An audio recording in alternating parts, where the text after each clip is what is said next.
Hello everyone and welcome to Vancouver Island Bushcraft.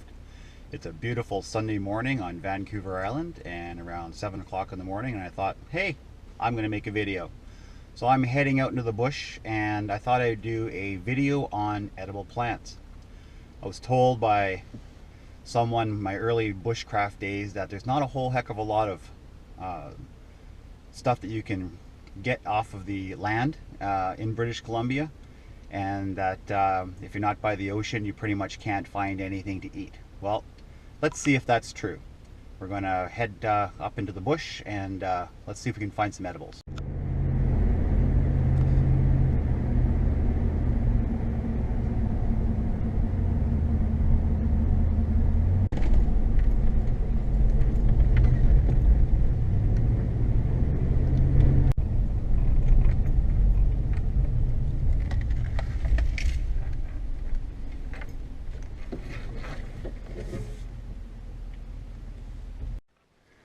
All right, here we are, totally in the bush.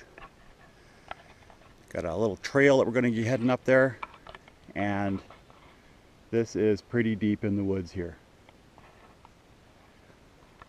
So let's get heading. Okay, the first thing I see here is, I'm going to swing you around, is a whole bunch of salal. This stuff is completely edible. The newer leaves, eat those. It's an appetite suppressant. If you're really hungry, have a couple of those. They're pretty bitter, but they definitely are good to eat. And you'll notice there's some berries. They start off looking white like this, and then they go green, and then they go red, or purple, I'm sorry. And these are really edible. People make jams out of these, and these are just on the side of the road here. And what do we got over here? Okay, we've got some stinging nettle here. That's also edible. You have to boil it, of course, to get the sting off. But yeah, also very edible. And what else we got? Right beside it, we got some plantain. So this is just in one small little area here. More plantain, stinging nettle, salal berries. There's a lot of berries here. There's once these are ripe, another 3 or 4 weeks, you're looking at some pretty good harvest. All right, let's see what else we can find. Okay, no edibles video would be complete without these slugs. We have a green slug there and one following him over there. These are edible.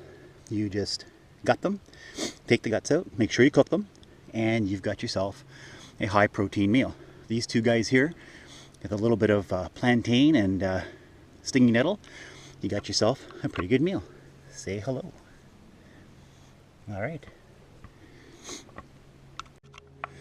All right, and over here, we've got some clover. I remember as a kid pulling this off and eating the sweet part. I don't know if we can do this here with one hand. Yeah, and the white area, it's all sweet. It's all edible, but I remember doing that as a kid. It's actually pretty good. Okay. All right, we got some thistle here. The peeled stems and the roots of this are quite edible, and that's just another one of our edible plants in BC. All right, and we have yarrow. Very distinctive with their leaves. They have to look like this and have a furry stem. Medicinally amazing. You should look on the internet what it can do medicinally for you, and also all edible as well. So all sorts of clover and edible plants everywhere here. It's incredible. Okay, all these young trees here. I said here again, damn it. Okay, all this growth here, all this new growth, you can literally just pick this and eat it. Really high in vitamin C. Really good for you too. All right, let's continue down the road. Okay, so looking really carefully here, we can see some wild strawberries. That's awesome. That's a find. If you can find wild strawberries. My mom used to make a pie for us. My brother and I would pick for hours for this really small pie because it's so hard to get. You can see there's one there.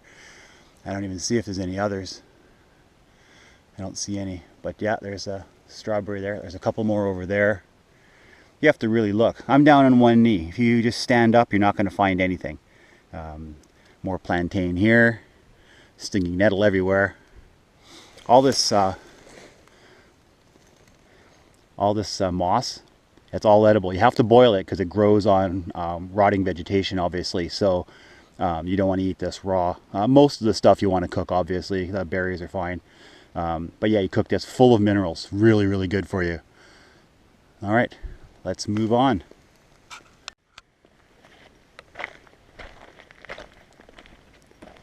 Cedar, of course, for cedar tea. Just take those nice green leaves, put them in water, boil them up.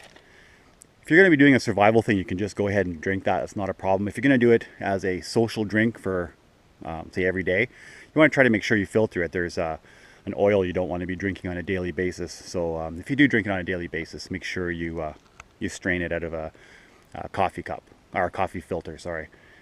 But other than that, it's fine. All right. There are some huckleberries, all in bloom, good to go. Fairly large amount of them, all in there. All that's edible. Really good eating. Food, food, food. Okay, I'm off the trail here. Okay, well, here we go. Look at this. Horsetail everywhere. Oh, something's been by here. Horsetail, horsetail. Look at all this horsetail. All edible. Stinging nettle.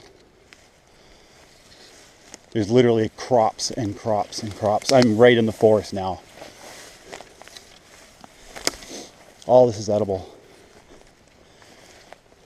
All right, let's keep going. All right, over here we have ugly Oregon grape.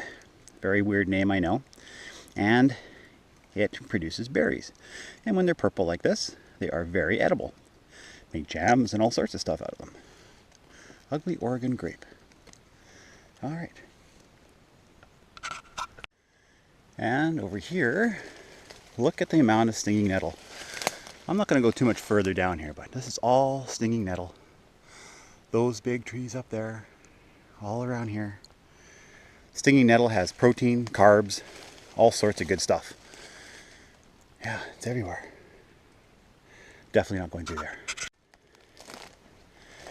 All right, something to keep in mind. Pretty much every cone-bearing tree, the leaves are edible and high in vitamin C. Not leaves, but needles, all high in vitamin C. All the inner bark of all the coniferous trees is all edible. Just take the outer bark off, scrape the inner bark, and chew it. All edible. The pitch is edible. All edible stuff. All right.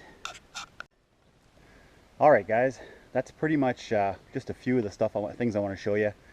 This was just about, I don't know, a 1-hour hike into the woods. 2 different kinds of terrain you have along trails that have been logged along a gravel road, and then right in the BC forest. I mean, you can't get any more into the forest than this. I mean, this is BC forest at its best.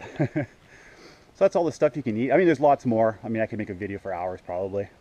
One more actually to tell you about. You've all heard of cattails. You all know what a cattail is.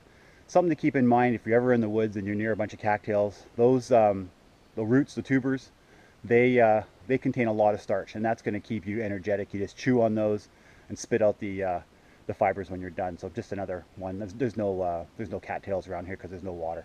So thank you for watching. If you like this video, please subscribe, and I'll see you next time. Okay, I'm back at the shop, and I was doing my editing, and there was 4 plants that I had the GoPro facing me and not the plant. There was wild raspberry, there was daisies, there was let's see, salmonberry, and basically all the grasses that you saw. All the tops can be taken off ground and made into like a flour paste. So those are 4 that unfortunately I didn't get to have on camera, but yeah, you can look those up in Google and take a look at what they are. They're everywhere as well on that trail. So sorry about that, but that's the way it is.